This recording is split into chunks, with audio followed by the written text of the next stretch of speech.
First, I think it is needed to maybe introduce a little bit more the different panelists. It's important to introduce yourself and the organization because most of the people attending EXPANDEO may be not familiar with the entity you represent. Ms. Samsel, maybe you can start first. Thank you, and I'm very happy to be here because the topic is very relevant and very timely. The wildfire season has started earlier this year than last year. My name is Anna Samsel. I am head of unit in the Emergency Response Coordination Center in DG ECO. The unit deals with contingency planning, analysis, and situational awareness. Should I say now a couple of words about DG ECO in general, or we keep it for later? Okay, keep it for later. Okay, so I think I stop here and we develop further. Thank you, Manuel, for inviting us to join this interesting conference. I'm responsible of the Spanish technology platform, Industrial Safety and Resilience.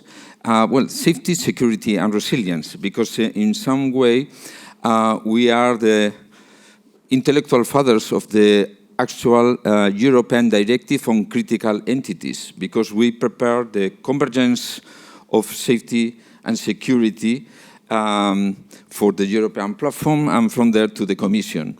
So we are very worried about all the aspects related to safety and security.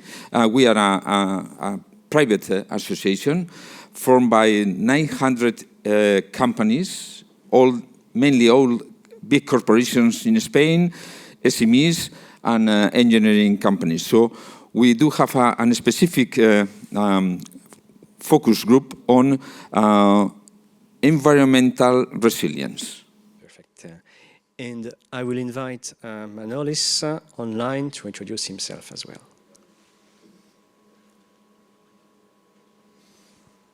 Yeah, Manolis, can you hear us? Yes, hello. Perfect. Good morning, and thank you very much for the invitation. My name is Manolis Kariotides, and I work for the Civil Protection Directorate of the region of Eastern Macedonia and Thrace in northern Greece. Rhodope is a part of the region. Our directorate is involved in civil protection planning, preparedness, and coordination at the regional level. We work together with the municipalities, national authorities, emergency services, and other organizations. The topic of this panel is very important and relevant for us because our region faces floods, wildfires, and extreme weather events. Many of these events also have a strong cross-border dimension. In this context, harmony is particularly important for us because it focuses on common procedures, better data exchange, and the practical use of Earth observation in cross-border emergency management. Thank you. Thank you, Manolis. Let's set the scene, because I think it's important to better understand the area you evolve in. So can you please, Manolis, for example, to start, express the different challenges that both your region face in terms of emergency prevention and management, the characteristic of the region, for example. Manolis? Yes. Our region, as I said, is in northern Greece, at the external border of the European Union, and it borders Bulgaria and Turkey. It is an area with many different features. We have large forest areas, such as the Dadia forest, important protected areas, wide farming areas, mountains, rural communities, towns, roads, very important in the infrastructure, etc. At the same time, we also have major rivers. The most important one is the Evros River, together with rivers such as Ardas and the Erythropotamus, which are both tributaries to the Evros River. These rivers are very important for the area, but they also create serious flood risks. The Evros is a cross-border river. It begins in Bulgaria and reaches Greece from the north. Most of its river basin lies outside Greece. 62% is in Bulgaria and around 28% is in Turkey. So the vast majority of the basin is in these two countries. Along most of its lower course, the river forms the natural border between Greece and Turkey. So the west side of the river is in Greece, the east side of the river is in Turkey. The main hazards that we face are floods, wildfires, and extreme weather events. Wildfires are a major concern for us. In recent years, then especially after the experience in Nevros and Vadia in 2022 and 2023, we have seen how quickly a fire can become a very large emergency. A wildfire can affect forests, protected areas, villages, roads, infrastructure, everything in the area. It can also create new risks after the fire, such as floods and soil erosion, because the land has lost most of its vegetation. For civil protection authorities, this means that we need to be better prepared before the event. We need to know which areas are more exposed, which settlements or roads may be at risk, and where we may need to focus first if the situation becomes critical. Thank you. Floods are also, give me, No, I didn't sorry. finish. Yeah, please. Floods are also a very important challenge for our region. In the Evros River Basin, what happens upstream can affect us downstream. Rainfall, river levels, and the management of water outside our immediate area can change the situation on the Greek side. This is why floods for us are not only a local issue, they have a clear cross-border dimension. Timely information of river levels, water flows, rainfall, and upstream conditions is very important for early warning and for better planning. Another important issue is the protection of critical infrastructure. Floods and fires may affect roads, railways, communication networks, etc. Damage to one part of this infrastructure can also create problems in other parts. And it affects the emergency response. From our point of view, the challenge is not only to respond after an event has already happened. The real challenge is to improve prevention, preparedness, early warning, and coordination before the situation becomes critical. And this is where Earth observation and projects like Harmony can be very useful. They can help us bring together satellite data, local measurements, maps, etc., into practical information for civil protection decisions. For a regional authority like us, the key point is simple. We do not only need more data, we need information that is timely, useful, clear, so we can take real decisions on the ground. Thank you. Thank you. You already addressed a lot of different topics, I think, so but we may go deeper later in the discussion. Javier, could you define a bit more the area? In some way, Spain has many different climate regions as the different languages, but we do have the same risk as the rest of Europe, just condensed in our region, including Portugal. So we do have many mountain chains in different parts of the country with a lot of forest. We do have a big plateau, very high in altitude, from 400 up to more than 1,000 meters high. Big areas in the center, and we do have the south of Spain and all the Mediterranean coast. So the risks related to climate are quite different in the different areas. In the north, we do have mainly strong winds and storms from the sea, and suffering also floods because of the heavy rains in the short area between the mountains and the seaside. And when the tide is up, it's a mess because all the cities are next to the coast. In the center, we do have very high temperatures in summer, very cold in winter. So we nearly do have only 2 stations. There's nearly no spring, no autumn. So from summer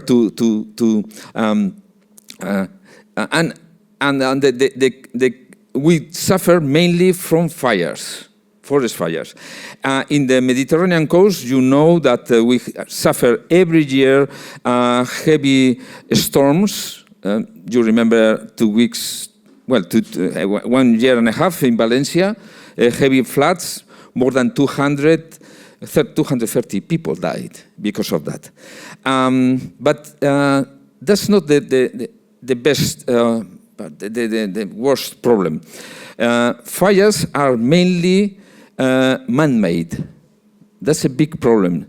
There are different reasons: urbanistic, forestry, and farming activities that provoke those fires without no control from authorities. So that's a big deal. A challenge for the civil protection and emergency. And at the same time, we do have also suffering from earthquakes in the mainly in Pyrenees and in the south of Spain. And of course, Canary Islands, they are volcanic areas, so islands made from volcanic activity. So we suffer also from that. So we do have everything. And in fact, in what we are expecting is a tsunami in Mediterranean.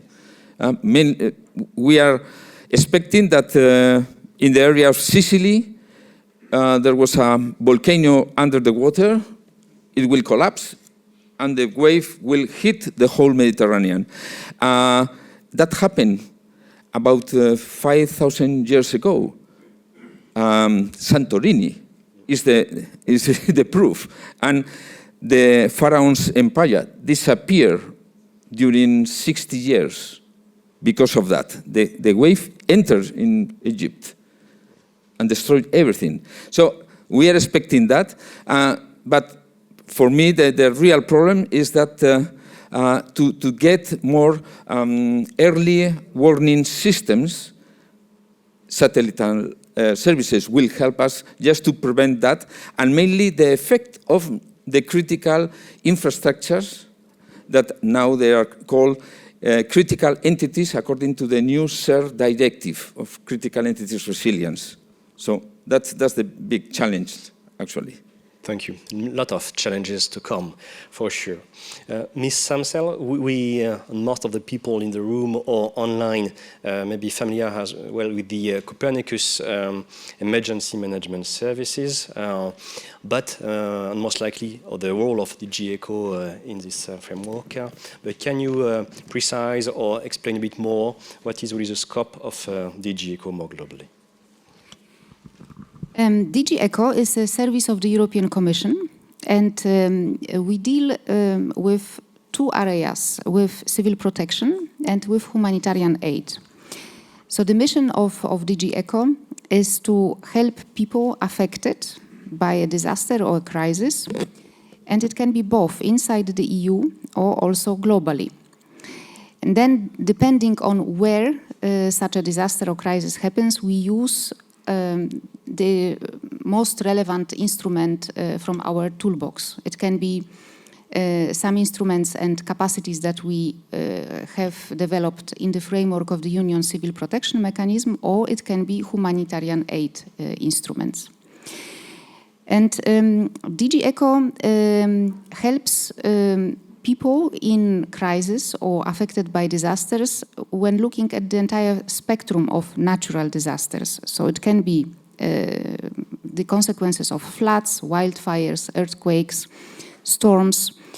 It can also be humanitarian crisis caused by a conflict or by food insecurity or by health emergency.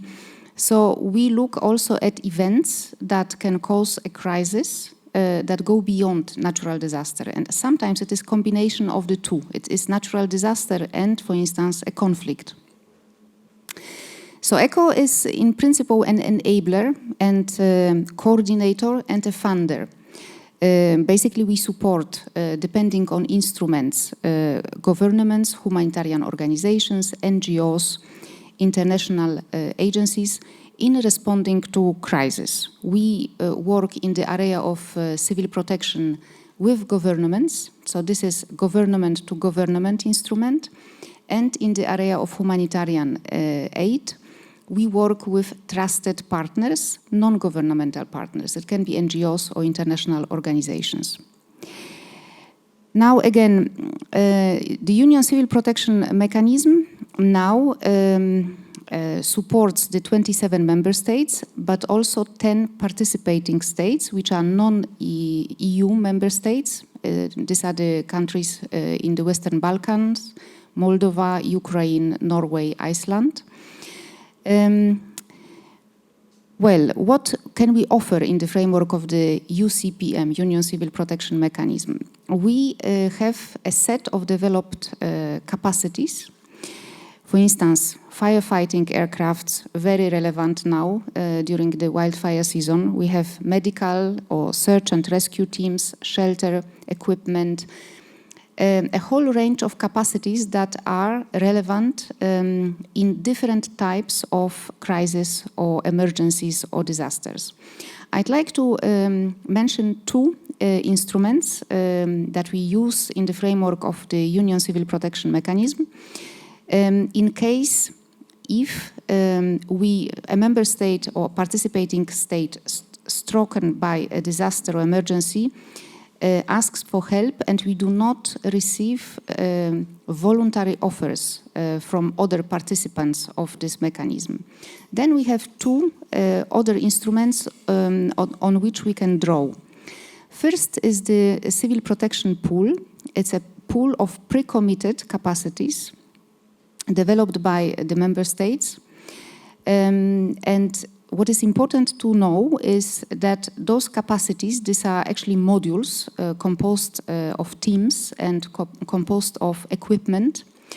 Those capacities are certified to increase basically interoperability and also standardization. So, for instance, if there is an earthquake somewhere and different member states and participating states deploy their teams, their modules from the pool, these modules and these teams are able to work together because they went through a certification process, which is basically an exercise where they have to work together.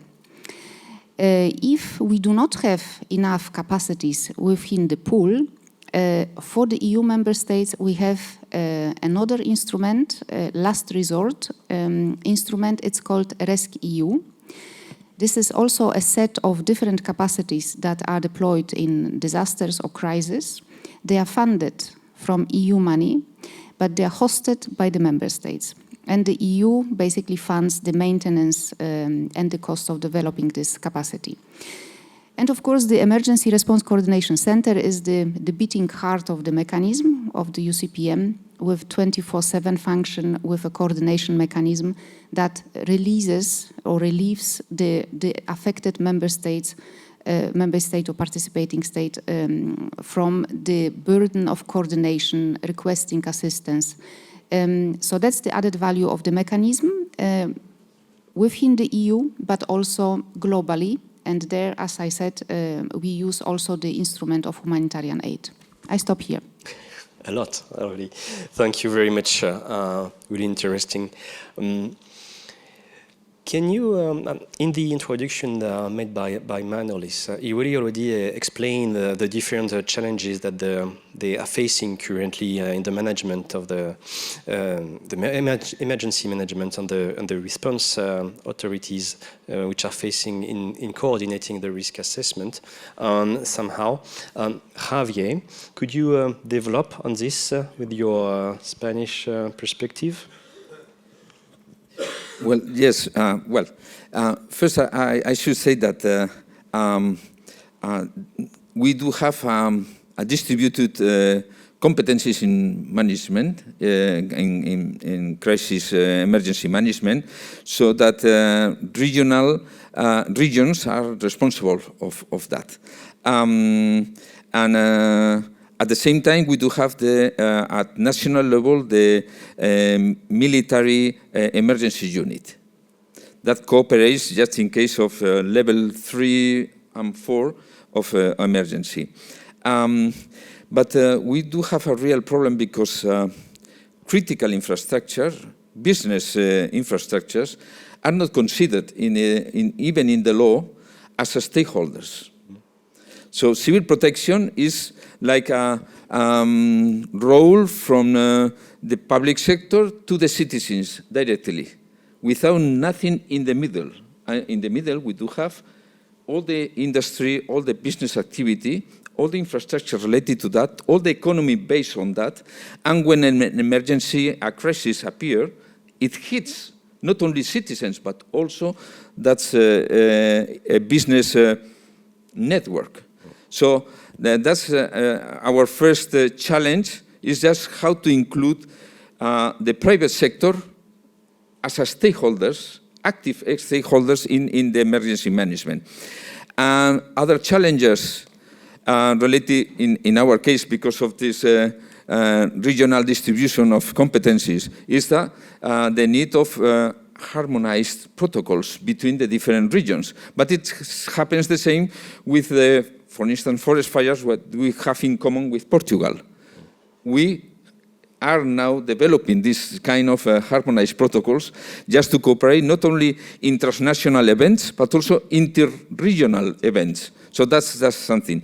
But mainly, I think there are two challenges. First, interoperability and common ontologies.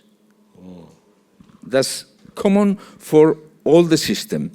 And second, according to all our attendants here in the conference, how to integrate our systems and technologies on the ground with the relevant information that you could provide from satellites and the Earth observation services.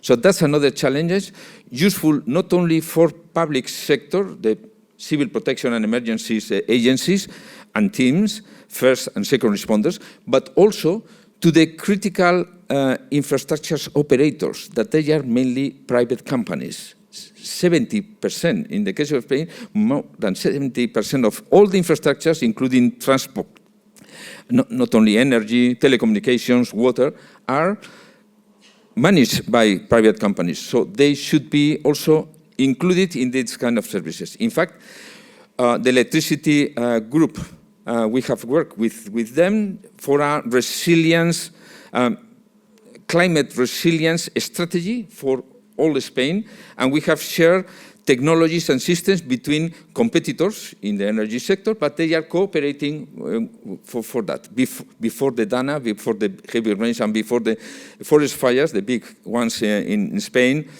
we started to work on that. And we are publishing the results. It's already done, but in a few weeks. Perfect. Great. Thank you.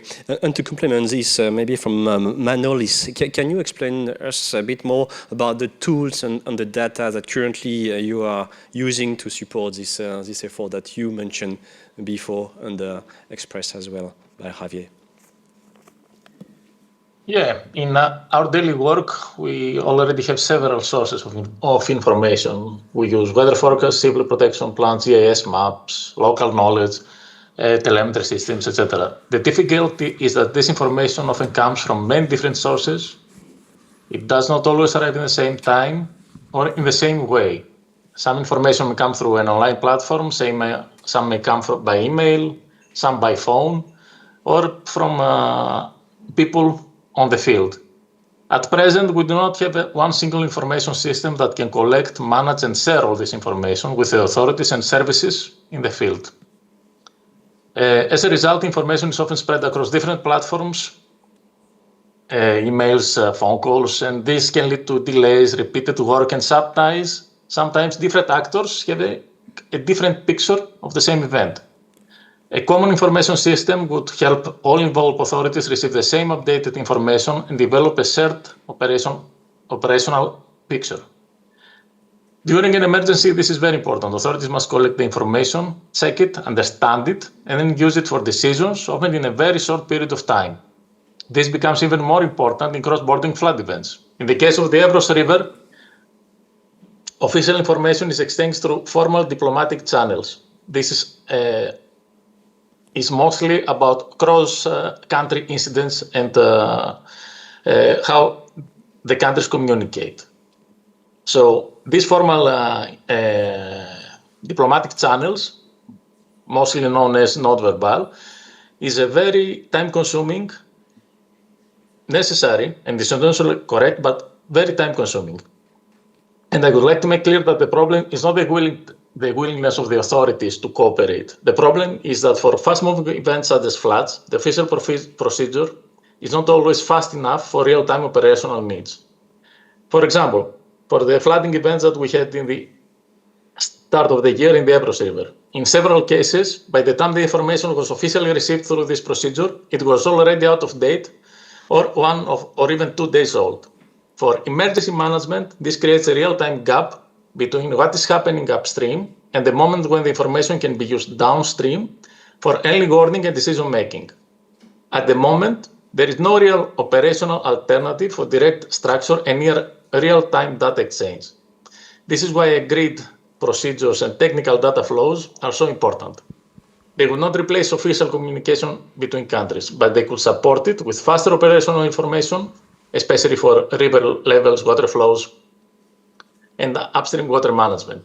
We also need systems that can work together. River data, weather information, satellite products, local measurements, etc. are all important and should not remain separate pieces of information. They should be combined into one common operational picture. This is where Earth observation can add real value. A satellite map is useful, but during an emergency, we also need clear answers. Which area is affected? Which road or settlement may be exposed? Which important infrastructure may be at risk? What has changed during the last few hours? In simple words, the challenge is not only to have more data, the challenge is to have information that is timely, clear, reliable, and useful for decisions.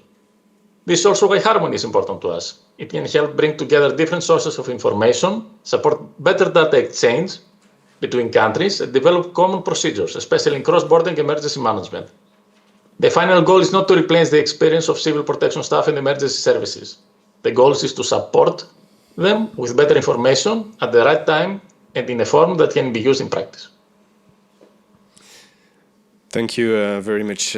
And to go back to DG ECHO, the emergency response services has to coordinate with a lot of different stakeholders, for example, and you have a different kind of way to support the emergency response and so on. Can you explain us how you succeed to leverage these challenges? Yes, of course. As I said, the coordination center, the beating heart of the Union Civil Protection Mechanism is the Emergency Response Coordination Center, the ERCC. And the ERCC coordinates and communicates with all the authorities in the member states and in the participating states with a digital platform. This is the Common Emergency Communication and Information Platform, CESIS. This already helps, as I said, to relieve the burden of coordination and basically to help reaching out to all relevant authorities real time. And, for instance, communicate the needs and the offers submitted by the other member states. I think important for this event is also thinking about standardization or harmonization of procedures. And since DG ECHO and the ERCC, of course, is acting and supporting in particular response also globally, not only within the EU, and the participating states, is important to note that different NGOs, different organizations may have different protocols for response. So already the mere fact that the ERCC is taking over coordination helps harmonize certain procedures. And any support that the ERCC is providing to the requesting member state, participating state, or third country is always knowledge and science-based. And this is here where the Copernicus Emergency Response Emergency Service of Copernicus comes in as one of the main sources of information. And this is one of many sources of information that the ERCC is using, because the ERCC developed over time an analytical team and a number of tools that fits the ERCC with knowledge that provides the basis for response. So first of all, we use Copernicus early warning systems, and they have been developed for different hazards, for floods, for wildfires, for droughts. So that's one very important source of information, semi-automated.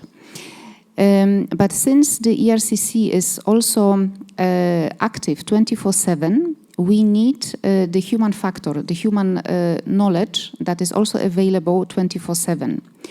And to close this gap, we developed or we set up 4 scientific partnerships. One, that this year is celebrating the 10th anniversary, is Aristotle, is the scientific partnership composed of more than 20 scientific institutes from all over Europe, and they provide the ERCC with first assessment if a natural disaster strikes, and this first assessment is delivered within 4 or 5 hours from request, also during the night.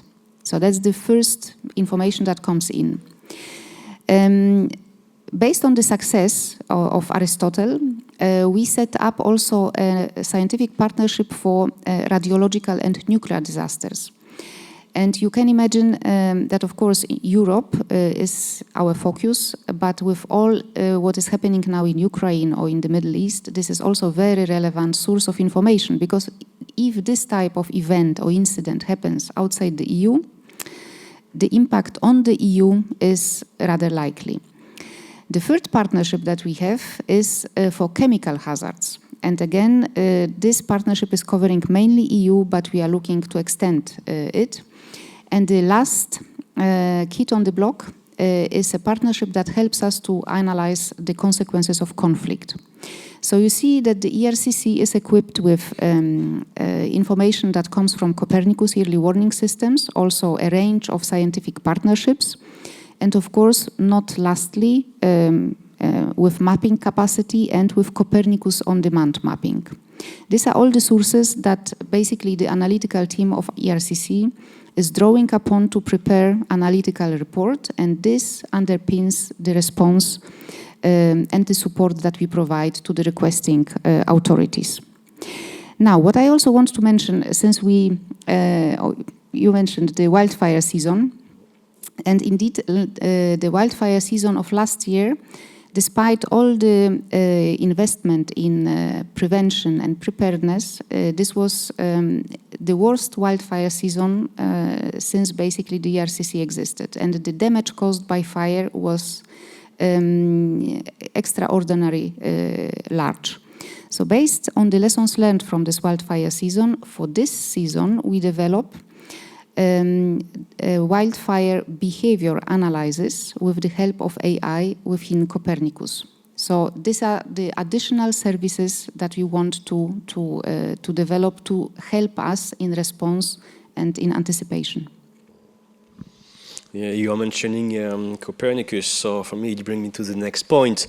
The role of ERSC in the Harmony project is to better understand how Earth observation can support and facilitate the connection with civil security ecosystem. So the question is direct to Javier and Manolis. To your knowledge, where Earth observation at large can really support you in the activities? What could be the main role? Is it more on the risk assessment, on the operations, or the post-event activity, for example?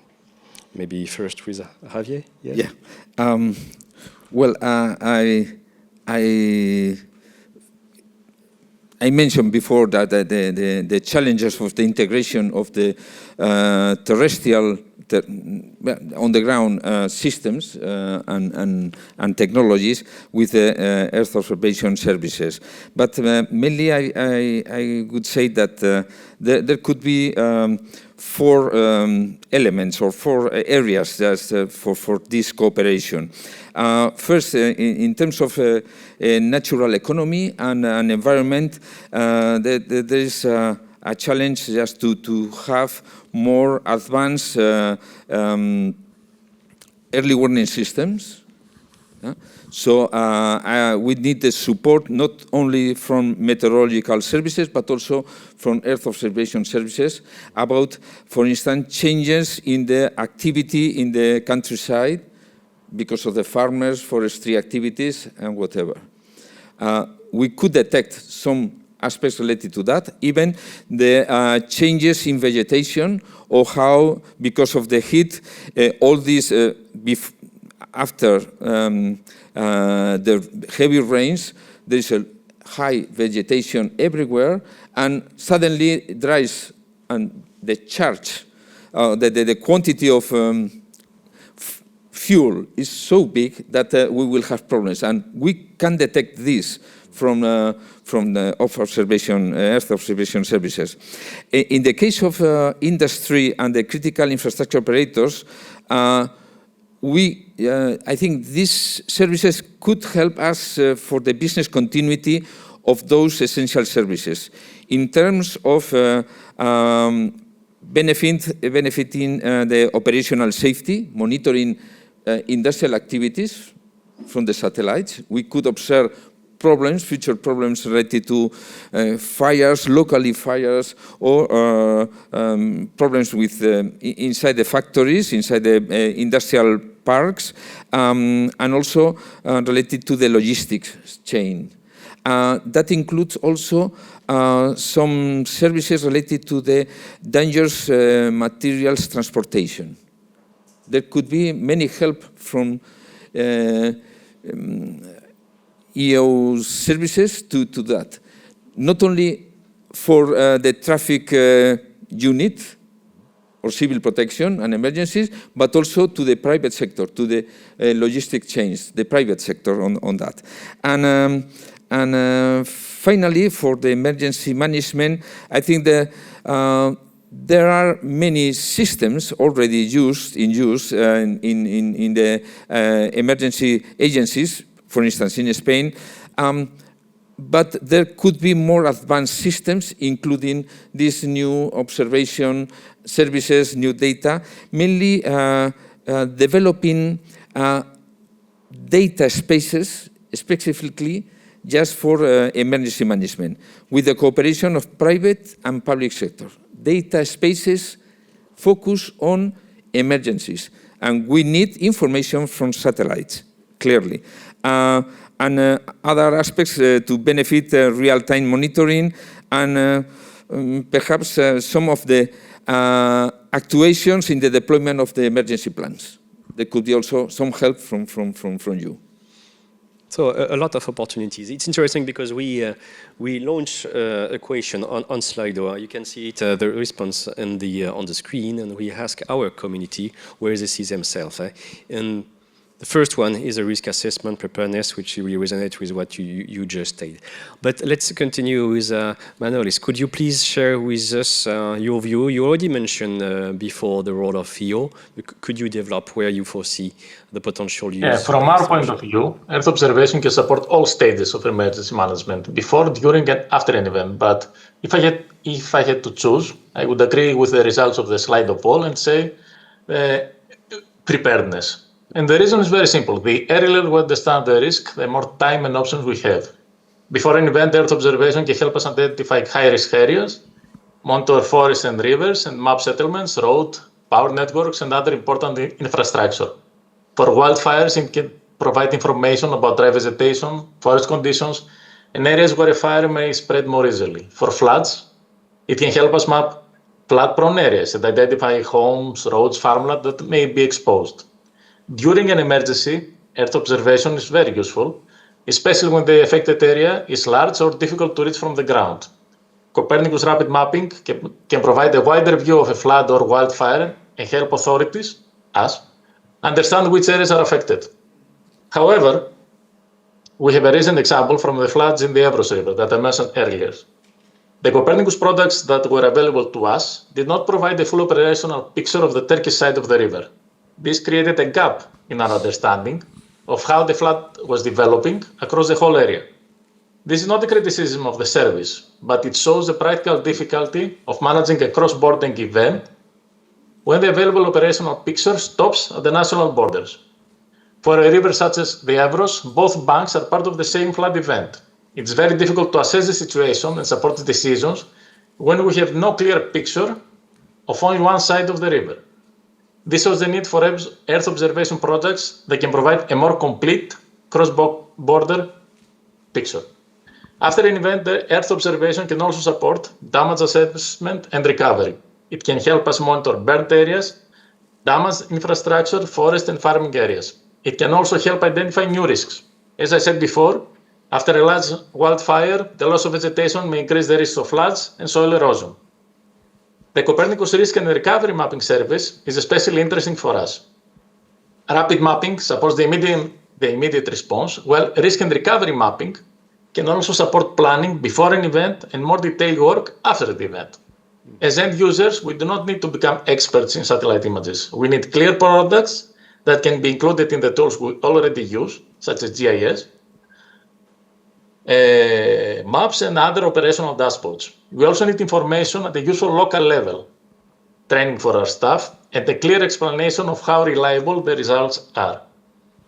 Finally, Earth observation projects should be designed together with civil protection authorities. This will help ensure that the final products respond to real needs and can be used in real situations.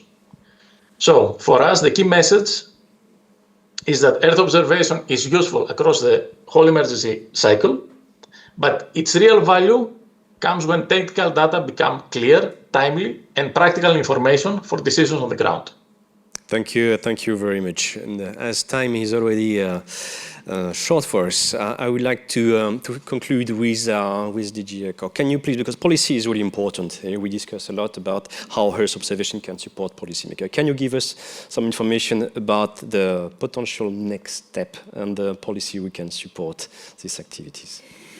Well, the next step is already now in implementation, and here I would like to refer to the Preparedness Union strategy that was adopted last year in March, and this is the first strategy at EU level that marks a shift from reactive to proactive preparedness, where basically the Commission proposed a holistic approach to preparedness, crisis management, based on indeed moving from reacting to events to anticipation and foresight to be better prepared, to take a all-hazard approach, looking holistically at what happens around us. And as I mentioned in the beginning, sometimes it is not just one hazard that materializes, it is a combination of the hazards.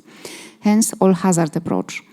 Also, a whole of government approach. So we are not looking separately at single sectorial crisis management instrument that can be activated, but we look more at a coordination that connects the dots.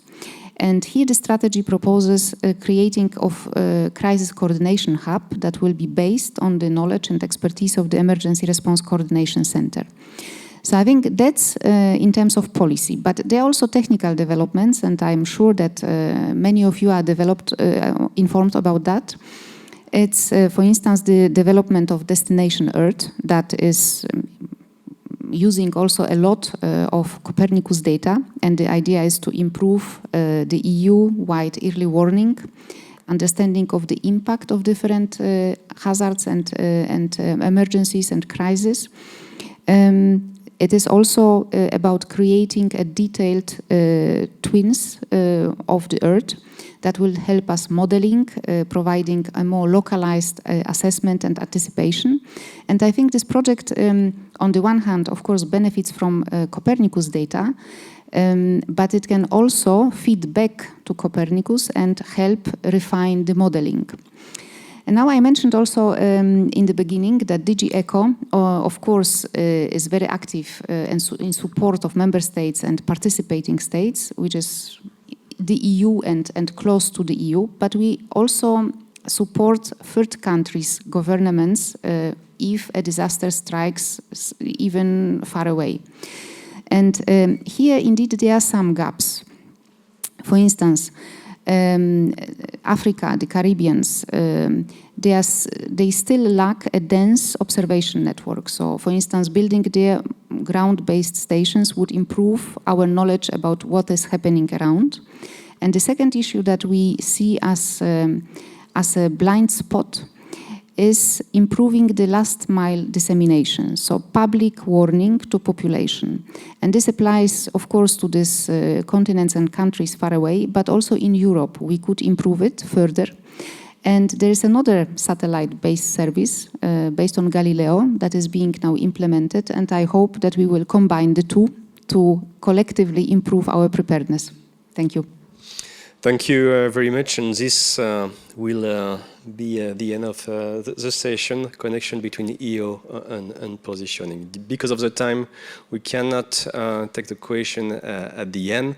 I would invite all the entities interested to be more involved in the upcoming activities to contact us through Slido or directly.